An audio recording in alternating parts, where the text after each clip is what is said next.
Troliai mumiai, baisus vidurvasaris. 8 skyrius apie tai, kaip rašoma pjesė. Tik pagalvokit, kas būtų buvę, jeigu muminuko mama, pabudusi kitą dieną po vasarvidžio šventės, būtų sužinojusi, kad jos sūnus sėdi kalėjime. Ir jeigu kas būtų papasakojęs Miumlos dukrai, kad mažoji jos sesuo miega įsiraususi į angoro siūlų sruogą, snusmumriko eglišakių palapinėje. O tuo tarpu jie nieko nežinojo, bet vilties neprarado. Argi ne jie nuolatos įsipainiodavo į dar keistesnius nuotykius, kokių jokia kita šeima paprastai nepatirdavo, ir argi ne visuomet jiems gerai baigdavosi. Mažoji Miu pratusi rūpintis pati savimi, pasakė Miumlos duktė. Man kur kas neramiau dėl to, kam ji paklius į rankas. Muminuko mama pažvelgė į lauką, lyjo, kad tik jie nepersišaldytų. Pamanė jie atsargiai atsisėsdama lovoje. Norom nenorom turėjo būti atsargi, nes kai jų namas užšoko ant žemės, grindys taip pakrypo, kad tėtis turėjo prikalti vinimis kone visus baldus. Blogiausia buvo valgant, nes lėkštės nuolatos lįsdavo ant grindų ir kone visuomet suduždavo, kai tėtis norėdavo jas prikalti. Visi jautėsi taip, lyg visą laiką koptų į kalną. Kadangi vaikščiojo vieną koją laikydami truputį aukščiau, o kitą truputį žemiau, tėtis nerimavo, kad jų kojos nepradėtų nelygiai augti. Nors Homsui atrodė, kad kojos susilygintų, jeigu jie valandėlę pavaikščiotų nusisukę į priešingą pusę. Ema kaip paprastai šlavinėjosi. Ji vargingai kabarojosi aukštyn grindimis, stumdama šiukšlės priešais. Kai nusivarydavo iki pusiaukelės, šiukšlės vėl nušliauždavo žemyn ir ji viską pradėdavo iš pradžių. Ar nepatogiau šluoti iš kitos pusės, paslaugiai patarė muminuko mama. Tegu niekas manęs nemoko šluoti, atkirto Ema. Šita kryptimi šlaviau sceną, kai ištekėjau už režisieriaus Filifjonko ir šitaip šluosiu iki pat mirties. O kur Emos vyras dabar, paklausė muminuko mama. Miręs, iškilmingai pareiškė Ema. Geležinė uždanga pataikė jam į galvą ir abu gavo galą. Uždanga perlaužo, o jis mirė. Vargšė Ema, sušuko muminuko mama. Ema pasirausė kišenėje ir išėmė pageltusią nuotrauką. Va šitaip Filifjonkas atrodė jaunas, tarė ji. Mama pažvelgė į nuotrauką. Režisierius Filifjonkas sėdėjo priešais paveikslą su palme. Jis buvo su vešliais ūsais, greta jo stovėjo kažkokia labai susirūpinusi būtybė su kepuraitė ant galvos.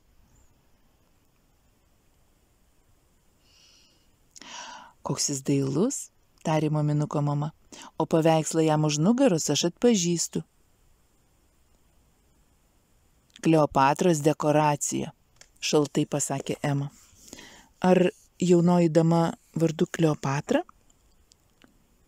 Paklausė mama. Ema griebėsi už galvos. Kleopatra, tai pjesės pavadinimas, beviltišku balsu paaiškino ji. O jaunoji dama šalia Filifjonko. Netikros sesers duktė Filifjonka. Labai įkyri. Kasmet kviečiasi mus į svečius vasarvidžio vakarą, bet aš net neketinu jai atsakyti, nei tikriausiai rūpi tik tai mūsų teatras. O jūs neatidarote jai durų? Priekaištingai paklausė mama. Ema pastatė šluotą į šalį. Aš daugiau nebegaliu, tarė ji, jūs nieko neišmanote apie teatrą, nė trupučio, mažiau negu nieko ir nebekalbėkime apie tai daugiau. Bet ar Ema negalėtų man šiek tiek paaiškinti, nedrąsiai paprašė muminuko mama. Ema pabejojo, bet paskui nusprendė būti maloni. Jie atsisėdo ant lovos krašto šalia muminuko mamos ir tarė. Teatras tai ne svetainė ir ne garlaivių prieplauka. Teatras yra svarbiausias dalykas pasaulyje, nes jame parodoma, kokie gali būti gyvi padarai, kokiais jie trokšta būti, bet nedrįsta ir kokie jie yra. Tai auklėjamoji įstaiga, išsigando muminuko mama. Neprarasdama kantrybės, Ema papurtė galvą. Ji paėmė popieriaus skiautę ir virpančią leteną nubraižė mamai teatrą. Paaiškino viską ir užrašė, kad mama nepamirštų. Šitas paveikslas knygoje yra. Kol Ema braižė, visi susirinko ir apstojo jas ratu. Va taip viskas buvo, kai vaidinome Kleopatrą, pasakoja Ema. Visa salė, ne jūsų svetainė, buvo pilna žiūrovų ir buvo tylu, nes premjera, kaip pjesė vaidinama apskritai pirmą kartą. Aš kaip paprastai įjungiau rampo šviesas leidžiantį saulei, o kai jau kilo uždanga, 3 kart pabeldžiau į scenos duris, šitaip. O kodėl? Paklausė Mimlos duktė. Kad būtų iškilmingiau, paaiškino Ema, ir jos akutė sužibo, pabrėždama negandą, suprantat. Uždanga pakyla, raudonas spindulių pluoštas nužėrė Kleopatrą, publikai užgniaužė kvapą. Ar rekvizitas irgi buvo, paklausė Holmsas. Rekvizitas tai vieta, paaiškino Ema, patalpa viskam, ko prireikia, kai teatre statomos pjesės. Primadonna buvo nuostabiai graži, tragiška. Primadonna? Paklausė Misa. Tai pati svarbiausia iš visų aktorių, toji, kuri visuomet vaidina geriausius vaidmenis ir visada gauna, ko tik įsigeidžia, bet saugok Dieve nuo... Aš noriu būti primadonna, sušuko Misa, bet norėčiau liūdno vaidmens, tokio, kur dejuojama ir verkiama. Tada gausi vaidinti tragedijoje ar dramoje, pasakė Ema, ir mirti paskutinėme veiksme. Taip, sukliko Misa, o jos skruostai liepsnojo, tik pamanykit, būti visai kitoniškai negu esi, kad niekas nesakytų, ten eina Misa, kad sakytų, pasižiūrėkit į tą liūdną damą, raudonais aksominiais apdarais, į didžiąją primadonną, ji tikriausiai daug iškentėjusi. O tu mums dabar suvaidinsi? Paklausė Holmsas. Aš? Suvaidinsiu? Jums? Sušnibždėjo Misa ir jos akys pasrūvo ašaromis. Bet aš irgi noriu būti primadonna, pareiškė Mimlos duktė. O ką jūs vaidintumėt? Paklausė Ema nepatikliai. Muminuko mama pasižiūrėjo į tėtį. Tu tikrai galėtum parašyti pjesę, jeigu Ema tau padėtų, tarė ji. Juk parašei savo memuarus, o rimuoti tai tikrai nesunku. Ak, negaliu aš parašyti pjesės, tarė muminuko tėtis ir paraudo. Žinoma gali, mielasis, tarė mama, ir mes viską išmoksime atmintinai, o visi ateis pasižiūrėti į mus, kai vaidinsime teatre. Daugybė žiūrovų ir vis jų daugės ir visi pasakos, kaip nuostabu buvo visiems savo pažįstamiems ir galiausiai muminukas irgi išgirs ir vėl susiras kelią pas mus. Visi susiras kelią namo ir viskas bus gerai. Baigė savo kalbą mama ir net suplojo letenomis iš džiaugsmo. Visi dvejodami susižvalgė. Paskui nukreipė akis į Emą. Ema skėstelėjo letenomis. Aišku, viskas bus pasibaisėtina, pratarė ji.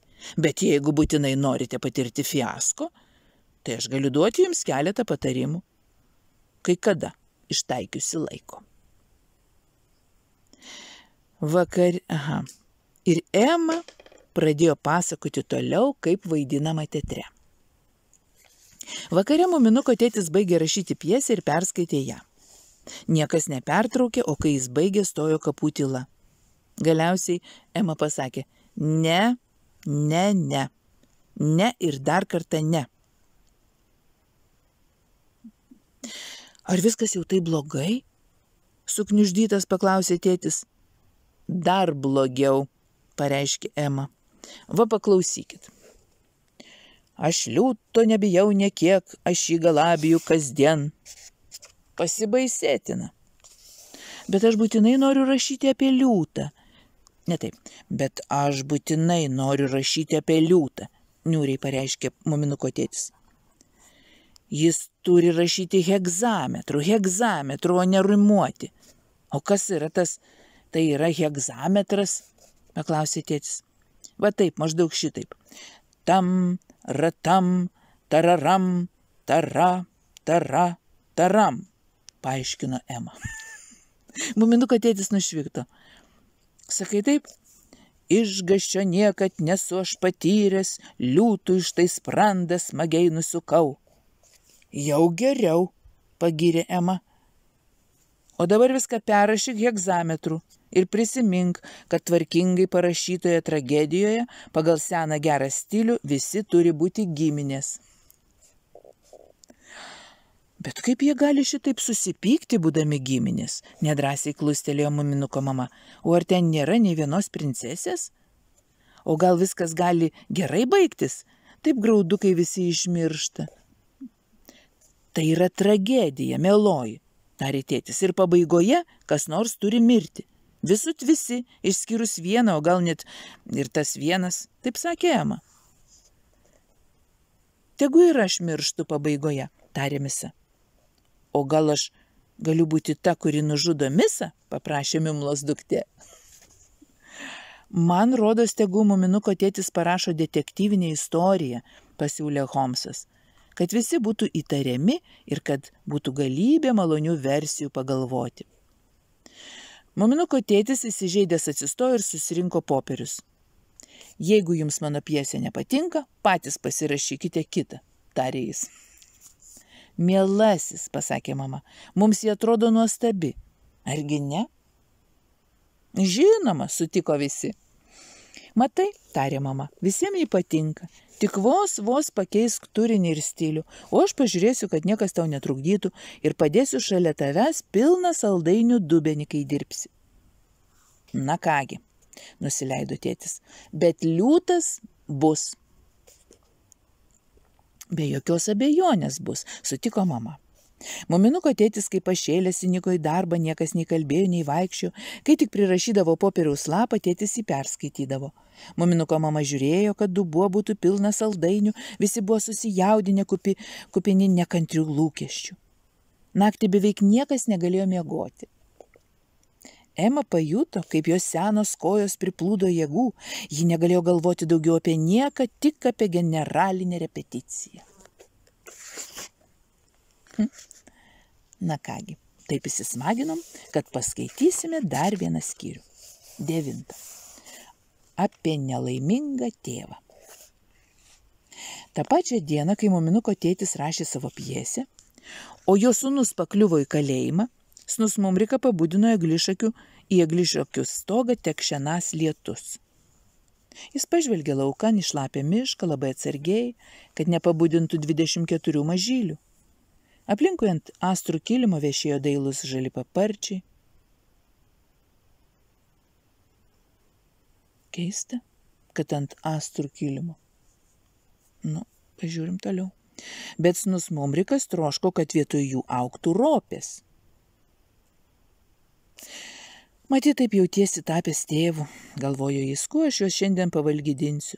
Mažai ėmiu gana trupučio pupų, bet šitokia gauja juk sudarios visą kuprinę. Jis atsisuko ir pasižiūrėjo miškinukus miegančius ant samanų. Perlyti jie dar tikriausiai susloguos, tarė jis niūriai pats savo. Ir tai dar ne pats blogiausias dalykas, aš nesugebu jų pralinksminti. Rūkyti jie nenori. Mano pasakojimai juos gąsdina. Ir nepajėgiu ištisą dieną stovėti ant galvos, nes šitaip nenueisiu į trolių mumio slėnį iki vasaros galo. O kai bus puiku, kai muminuko mama jais visais pasirūpins. Muminukas, taiga pagalvojo Snus Mumrikas ilgėdamasis. Mes vėl plaukiusime mėnesienoje, o paskui susėdę grotoje šnekučiuosimės. Ta pat akimirką vienas mažylis susapnavo baisų sapną ir ėmė klykti. Visi kiti pabudo ir iš draugiškumo pritarė jam. Na, pasakė Snus Mumrikas. Tiu, kakariekų. Tai negelbėjo. Jiems tai nejuokinga, paaiškino mažoji Miu. Daryk kaip mano sesuo. Pasakyk, kad užmuši, jeigu jie nenutils. o paskui paprašysi atleisti ir duosi saldainių. Ir tai padeda? Ne, atsakė mažoji Miu. Snusmumrikas pakėlė eglišakių palapinę ir sviedė ją į kadakyną. Va taip reikia pasielgti su namu, kuriame pernakvojai, tarė jis. Miškinukai staiga nutilo ir suraukė nosis nuo dulksnos. Lyja, pasakė vienas mažylis. Aš noriu valgyti, pasakė kitas. Snusmumrikas bėgiškai pažvelgė į mažąją Miu. Pagazdink juos morą, patarėjai. Taip daro mano sesuo. O tu klausai? Paklausė Snusmumrikas. Aišku ne, atkirto mažoji Miu ir taip užsikvatojo, kad net pargriuvo. Snusmumrikas atsiduso. Eime, pareiškė jis. Op, greičiau, tada kai ką pamatysit. O ką, subruzdo mažyliai. Ką, numykė Snusmumrikas ir sumostagavo ore. Šitaip tu niekada su jais nesusitvarkysi, pareiškė mažoji Miu. Jie žingsniavo ir žingsniavo, o lietus vis pylė ir pylė. Miškinukai čiaudėjo, pamesdavo batus ir vis klausinėjo, kodėl jie negauna sumuštinio. Kai kurie susipyko ir pradėjo peštis. Vienas prisikimšo nosį spyglių, o kitas įsidūrė į ežį. Snusmumrikui jau buvo ko negaila parko sarginis. Jis nešė vieną mažylę ant skrybėlės, 2 ant pečių ir po 2 po pažasčią, nelaimingas ir šlapęs jis klupinėjo tiesiai per mėlynių agenojus. Ir kaip tik tada, kai regis blogiau jau būti nebegalėjo, priešais atsivėrė laukymė. Viduryje stovėjo namelis su nuvytusiomis lapų girliandomis, apie kaminą ir vartų stulpelius. Linkstančiomis kojomis Snusmumrikas nusviravo tiesiai prie durų. Jis pabeldė ir ėmė laukti. Niekas neatidarė. Jis vėl pabeldė. Nieko. Tada pastumė duris ir įžengė į namelį. Viduje nieko nebuvo. Gėlės ant stalo nuvytusios, o laikrodis sustojęs. Jis nukėlė ant žemės mažylius ir priėjo tiesiai prie atšalusios viryklės. Ten buvo blynų. Paskui jis nuėjo į sandėliuką, miškinukai tylėdami sekiojo jį akimis. Valandėlė sandėliuke buvo tylu, galop Snusmumrikas pasirodė ir ant stalo padėjo pupų statinaitę. Kirskite pupas, kol išpampsite, pasakė jis. Valandžiukę čia pailsėsime ir aš išmoksiu jūsų vardus. Uždekite man pypkę. Visas tuntas mažylių šoko degti pypkės. Truputį vėliau krosnyje jau liepsnojo ugnis, o visi marškiniai ir kelnės iškabinėti džiūvo. Didelis garuojančių pupų dubuo stovėjo stalo viduryje, o lauke išpilko kaip švinas dangaus šniokštė lietus. Jie klausėsi, kaip lašai tekšė į stogą ir kaip spraksi ugnis. Na, kaip jaučiatės, paklausė Snusmumrikas. Kas nori žaisti smėlio dėžėje? Miškinukai sužiūro į jį ir pratrūko juokais. Paskui visi niko šveisti rudas Filifjonkos pupas, tačiau Filifjonka net nenutuokė, kad sulaukė svečių, nes sėdėjo kalėjime už įžūlų elgesį. Na štai, iki pasimatymo. Ate.